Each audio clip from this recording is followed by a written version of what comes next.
तरफ से 51 मुद्राएं, लाख लाख धन्यवाद। लेकिन कहना है क्या? और इसी बीच आ गए शिव पूजन यादव, ये 50 रुपए का पुरस्कार दिए हैं। गाना यह गाना अरे बटी लपटाप देखा मिली रोजगार हो, जब ये सही किला वाले सरताज हो।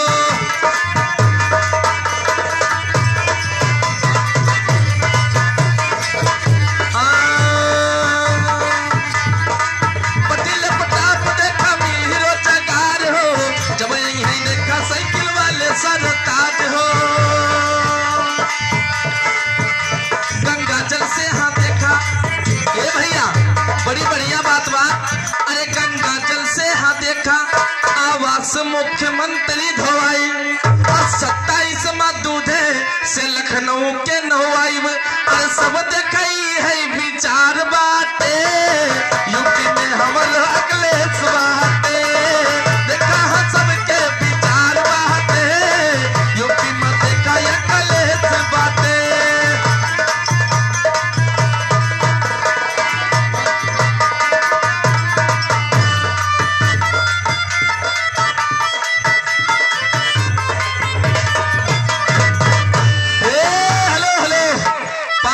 एक मुद्राएं इसी गीत पर आए हुए हैं परमादरणीय शिव कुमार यादव।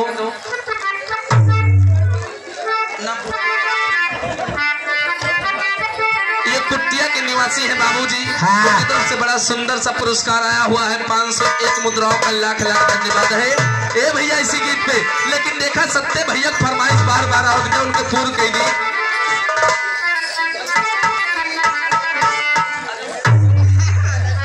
नेपाली 04 भैया हमरे फिर आएंगे, लाख लाख धन्यवाद बा भैया। अच्छा ए भैया शिव पूजन यादव कुटिया से भैया की तरफ से इसी गीत पे, समाजवादी गीत पे 501 मुद्राएं आई हुई हैं, लाख लाख धन्यवाद है भैया।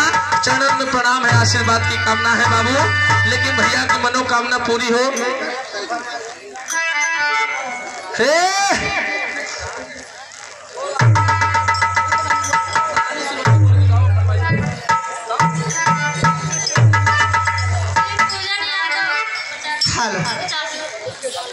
हाँ जोर से बोला करो, शिव पूजन यादव 50 मुद्राएं। ये लीजिए शिव पूजन यादव 50 रुपए, मैं लाख लाख शुक्रिया अदा करती हूँ। लेकिन कहना है अरे जाता रा समझा के जइहा हमके घर में छोड़ के, जाता रा समझा के जइहा हमके घर में छोड़ के।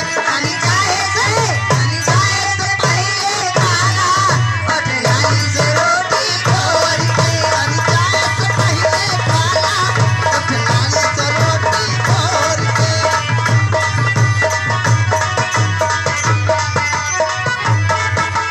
जाता रा समझा के जइहा,